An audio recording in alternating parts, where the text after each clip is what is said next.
think if Canelo was using the jab effectively, hard, the guy wouldn't have been able to come in because the guy was coming in because he wasn't worried about Canelo's jab. So he got more aggressive and he got brave. If he's not jabbing, he has no defense. If he's not going to jab, the guy's going to walk right in on him like he did. Next fight, use your jab, different fight. Well, he was really basic, you know. I think it's the wrong move, but he couldn't handle a 154-pounder the way that he was handling everybody else before. And Madrimov is not Canelo. Canelo's been used to fighting all the bigger guys and has done very well with the bigger guys. You go back in the 60s? Yeah, well, listen, Canelo is big. And shout out to Crawford stepping up.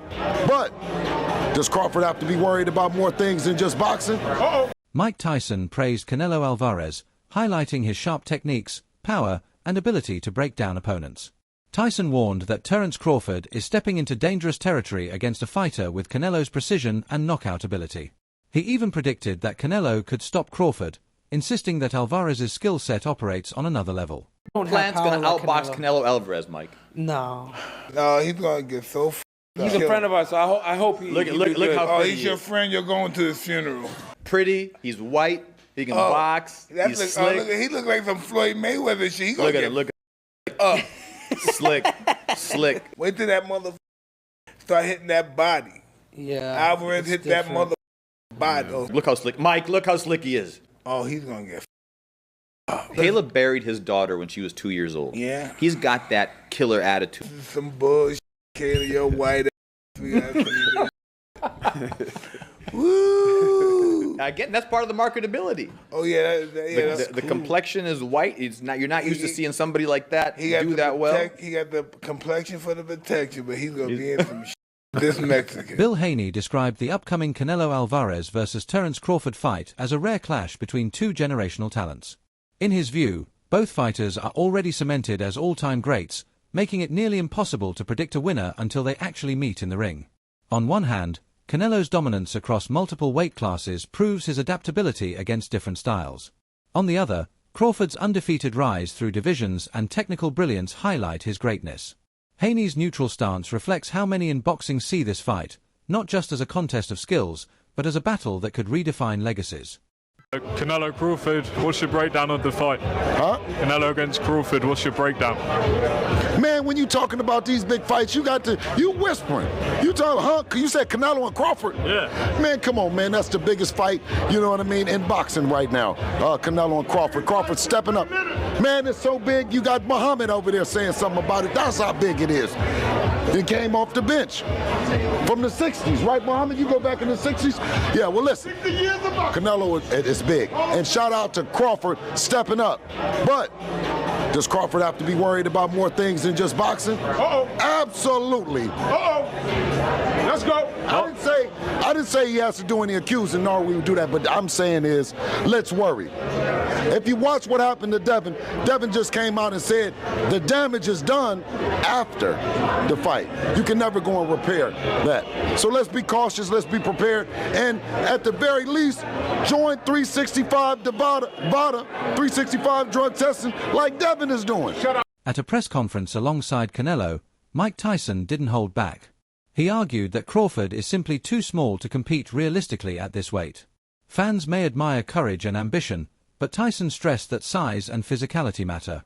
Coming from one of the most feared heavyweights in history, his words carried weight, reminding everyone how much natural strength and size can dictate a fight. Mike Tyson, he says that this is a fight that nobody calls for. It's just simply too much of a size difference. Shannon Briggs is the believer in styles make fights, skill set, and the skill set of Canelo Alvarez versus the skill set of Terence Crawford favors the skill set of Terence Crawford, not only just to win, but to possibly stop Canelo Alvarez for the first time in his career. Now, Canelo Alvarez is a first ballot Hall of Famer. Terence Crawford is a first ballot Hall of Famer. Terence Crawford is 4-division champion, undefeated, 2-division undisputed champion. Trainer Abel Sanchez, best known for guiding Gennady Golovkin, expressed strong doubts about Crawford's chances. He emphasized the risks of moving up in weight, pointing out that Crawford has never fought at this level. Sanchez reminded fans that even Dmitry Bivol, a natural light heavyweight, had to push himself to the limit to beat Canelo. For Crawford, who has never fought a true super middleweight, the challenge is even greater. Sanchez underlined a hard truth: skill alone cannot erase physical disadvantages. Ballot Hall of Famer. I just think that moving up in weight without having fights to merit that, I think it's the wrong move. But he couldn't handle a 154-pounder the way that he was handling everybody else before. And Madrimov is not Canelo. Canelo's been used to fighting all the bigger guys and has done very well with the bigger guys. Nobody's hurt him. Nobody's heard of him. He's fought the biggest punch. He fought Gennady. Come on, he fought Gennady twice, really the good fights, and then Bivol hit him with everything and couldn't hurt him. So how's Terence gonna do that? I don't think he can. I see Canelo going away maybe in a 16-12, 17-13 kind of fight. The first 3 or 4 rounds will be difficult for Canelo, or a little harder for Canelo because of the speed. But once he just like when Golovkin fought Kell Brook, the first 3 or 4 rounds where Kell was fast. But Terence is going to expose himself when he throws his punches, and Canelo's going to finally get this timing down, and I think we'll be able to control the fight. Showtime analyst Sean Porter, assumed Show the Adult in text, expressed a conflicted opinion. While he personally supports Crawford and hopes for his victory, his knowledge of the sport forces him to acknowledge the uphill battle ahead. Porter stressed that boxing cannot be judged on emotion alone. History and facts matter. Crawford's skill set is extraordinary, but when size, weight, and experience are factored in, the advantage tilts toward Canelo.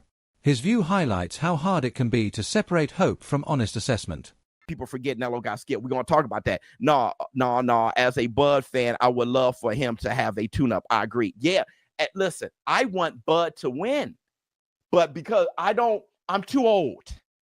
We're talking about age. I'm too old to think something's going to happen because I really, really want it. I've been living on this earth for too long to start believing that shit. I felt that way at 9 years old. But shit don't happen because I just really, really want it. I can't say it. Let me see. You got to play the Damon Wayans smart clip. Yeah, you're right. Yes. Let me see. Do people really believe Bud is going to stop or knock out Canelo? Yes, they do. Name the last boxer to do that. They believe it, brother. Coach Dion Elam confidently predicted that Canelo Alvarez will win. He pointed to Canelo's long history of sparring and fighting naturally bigger men, absorbing their power, and continuing forward. Elam argued that Crawford, despite his brilliance, has never been tested in such a way. He explained that durability and experience against size are just as important as skill. By emphasizing Canelo's proven toughness against larger fighters, Elam made the case that Crawford is stepping into unfamiliar territory. How do you see it ending? Canelo is still one of my favorite active fighters. A lot of people are going to judge and say things about his last fight. I understand he didn't cut the ring, all these different things. I think everything will be the intensity. Everything is going to pick up because it's being Crawford, and I think I know he's definitely not going to box like that, dancing around, moving around. He's going to move his feet. I think Canelo wins the fight.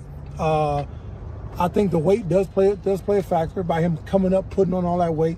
Canelo's been up there. He's been in the ring with serious punchers before and been hit clean by those guys, clean on the chin, didn't buzz, didn't break. I don't see Crawford having that type of punching power like was it Bivol, Triple G, guys like that. So I think that for me, I think if Canelo Crawford has to box and not care to want a crowd please. He has to stick and move. If he sits there too long with Canelo, I think Canelo, his defense is great. He'll be able to withstand it and take him in deep waters and win the fight. Besides being a boxing coach, you're an expert in strength and conditioning. Yes, sir. Crawford never fought more than 154. Mm-hmm. Do you think bulking up, obviously he's bulking up, we're seeing the picture, he's moving up from 147, 54, 60, 68, he's going to gain 15, 20, 30 pounds. For sure. Will that slow him down by around 5, 6, 7? The heart, the muscle, the oxygen you take. I mean, if your body's not used to fighting it at that size, it doesn't not make a difference. It depends on what type of strength and conditioning you're doing too, though. So when you do explosive stuff and things like that, plyometrics is different. But he has to bulk up, so he has to lift a little bit of weight. I'm pretty sure he has people with the knowledge and the proper money that he has to get the right people to do the right things. But I still think that putting on that much muscle mass is going to be effective when it comes, like you said, the oxygen to the blood. So he could gas out halfway through, or maybe stay at the lower weight class. Don't bulk up and just be yourself. Yeah, true. But I think because his fight is at what, 68? But Canelo's not gonna be 168 on fight night. Hell no, he's gonna be almost like 180 something, probably almost 90 something. So that's gonna be a difference. That's almost like when Canelo fought Belanga. He was like what? He had to be like damn near 200 pounds. Respected trainer Robert Garcia raised concerns about how Crawford's weight gain could backfire. He explained that adding too much bulk too quickly can strip a fighter of natural gifts like speed and sharpness. For Crawford, whose timing and reflexes are key weapons, this could be costly. Garcia also dismissed comparisons to Floyd Mayweather, noting that Mayweather always moved up carefully within his limits, never recklessly. In his view, Crawford may lose some of his best advantages by pushing into a division where Canelo naturally thrives. Look, with Crawford, I think gaining too much weight and too much muscle might affect them. If they're thinking of surviving and being able to take a punch and being able to go rounds, then they're trying to maybe go the distance and they'll be happy with that. But I think Crawford's natural talent, Mayweather had it. You know, you guys were just mentioning it right now that Crawford, Mayweather never needed to gain weight and never needed to be heavy to be able to beat those bigger guys. I think Crawford's skills, we give Crawford a chance because we know how good he is, how, you know, his skills, his speed, his combinations. But if he's gaining so much weight, he might not be able to do those. He might not be able to have those same skills when it comes to his speed, his footwork, because of the weight. So we'll see. You know, I just hope he's not just training and getting big to survive and go the distance, because maybe that's a win for him. Maybe he's thinking, if I go the distance with him, that's a big win for me. So, you know, I just hope not. I expect Crawford to actually pull up some runs and maybe even pull up the fight. But if he's too heavy, too big, he's gonna get hit, and he's gonna have to exchange punches, and that's where the danger comes in. Some observers fear that Canelo versus Crawford could repeat the disappointment of Mayweather versus Pacquiao. That long-awaited super fight fell flat, with both men fighting cautiously, leaving fans frustrated. The same risk exists here. Crawford may hesitate against the bigger man, while Canelo may play it safe to avoid counters. If both fighters choose caution, the spectacle may not match the hype, something boxing cannot afford in another mega event. Right now, boxing is hanging on a thread. If Canelo Alvarez and Terence Crawford pulls a Manny Pacquiao versus Floyd Mayweather, there's no turning back. In this side of the pond, boxing is dead. Look, a lot of things is going to Saudi Arabia. David Benavidez, one of the phenoms in the sport of boxing, going to be performing in Saudi Arabia. Devin Haney going to be performing in Saudi Arabia. Just put this. Jerome Boots Ennis versus Virgil Ortiz, if it would have came to fruition, was going to happen in Saudi Arabia. Boots Ennis, and Tio could have happened in Saudi Arabia. Devin Haney versus Ryan Garcia was going to happen in Saudi Arabia. So a lot of these big fight that it was planned was not going to be here. It's not going to be here. So for networks to trust the sport of boxing once again, this fight between Canelo Alvarez versus Terence Crawford, whoever you pick, whoever you support, is more than just wins and losses. Doesn't matter. The fight has to win. Doesn't matter if Canelo Alvarez, doesn't matter if Terence Crawford win, lose. The fight has to win. Just like when it was Hagler versus Hearns on a Monday, prime time. Prime time. That was a fight on a Monday, prime time, free TV. They put up a wonderful performance of this day. People still remember, and it was only 3 rounds. Canelo Alvarez and Terence Crawford, they better show out and entertain. Because if they lay an egg, boxing is dead. Former champion Chris Algieri added perspective from his own experience. He explained that gaining size changes everything. Movement slows, timing suffers, and added weight doesn't always translate to more power.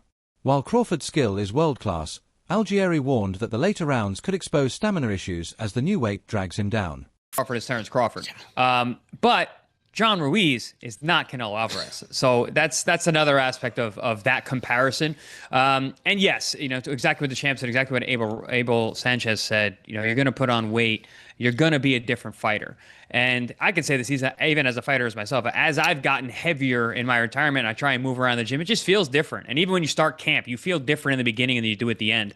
But listen, we're still 4 or 5 weeks away. I don't know exactly what Terence is weighing right now. And even if he does say what he weighs, man, he's gone out there and said he's weighed, all types of crazy numbers just to get people to get media to respond. So it's really not really going to know until the fight and we see these guys next to each other. He might look bigger right now, but he might not be that heavy. He might still be in the range that these guys are targeting for the fight itself. But I will say this, if you look at it historically, Floyd Mayweather, when he fought Canelo Alvarez, Floyd was 36 years old. Canelo was a young man. I think he was 21 or something like that, or 23, under 23, whatever the case may be. Floyd came in how Floyd always comes in. He didn't try to put on weight for that fight. I think he came in 150 pounds, like he always did in his big fights, and even at 36 years old. And it was his speed, it was his technical proficiency, it was his skill and his jab, which is what gave Canelo fits all night long and eventually why he lost 11 rounds to 1. So I don't know that Crawford really needs to be packing on this muscle. And I have actually argued in my own head. I'm like, yeah, but he's older. He's not Floyd. Floyd was 36 when they fought. Fred Jenkins Jr. dismissed height as a major factor, since both men are similar there. Instead, he focused on weight. Canelo carries his size naturally, while Crawford is forcing his body to adjust. This adjustment could hurt stamina and movement in ways that aren't obvious on paper. According to Jenkins, Crawford's real challenge is learning how to perform at an unnatural size without losing the qualities that made him dominant. It was good to Canelo. I'm pretty sure Crawford is studying and watched. His team and them is watching. And yes, they're really not like, you would say bigger because of the weight, but they're actually like, what, how about that? Same height? I think Crawford might be a little taller. Yeah, but let's see, Canelo might be wider in mass, but you got to also add to the fact that, Crawford was a wrestler. People keep forgetting that part of it. He's naturally a strong, physical guy, so I like that. I'm going to just watch it as just like a fan because it could go either way. Crawford could outbox him, Canelo catch him, but I like that. I'm going to just watch it as a fan, just to study it, that's all. Trainer Robert Oster stepped in to defend Crawford from speculation about his weight gain. Some critics hinted at performance enhancers, but Oster dismissed those claims, crediting Crawford's elite discipline, nutrition, and conditioning. He reminded fans that Crawford has always been known for his work ethic, not shortcuts. For Oster, Crawford's transformation is proof of commitment, not controversy. Crawford, son. Okay. PEDs. Been hearing a lot about Terence Crawford and Victor Conte as of late. And, I've seen that, yeah. Little people are making accusations. People are insinuating that Crawford is indeed doping, and based off of his recent size, and they're not used to Terence Crawford looking this big. And give me some insight into that. Give me some insight into fighters walk around weight, PEDs, and criticism of the guy that hasn't tested positive versus the guy in the same fight that's tested positive and team has tested positive. Right.